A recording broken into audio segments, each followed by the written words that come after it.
Hello everybody. தினமும் English நிகழ்ச்சியுடைய இன்னைக்கு டிப்ஸ் என்னன்னு பார்ப்போம்.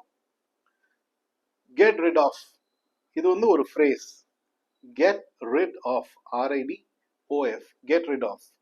இதை எங்க யூஸ் பண்ணலாம்? நிறைய பேர் நல்லா ஃபாஸ்டா இங்கிலீஷ்ல பேசுறப்ப நீங்க கேள்விப்பட்டிருப்பீங்க.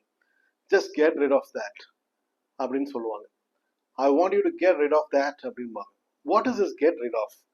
Get rid of is a phrasal word which means that you should come out of that. Why are you so sad thinking about the same thing? Get rid of that.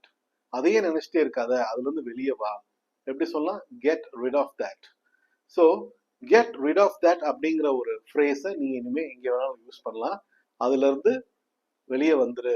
Just get rid of that. Just get rid of the old habits. Okay, you are sleeping, so you are waking up so late. Get rid of that. ரொம்ப லேட்டா எந்திரிக்கிற, இதுல இருந்து வெளியே வா. Get rid of that. So இதை சொல்லி சொல்லி பாருங்க, நீங்களும் உங்க கான்வர்சேஷன்ல இதை யூஸ் பண்ணலாம். So this is the tip of the day. Thank you.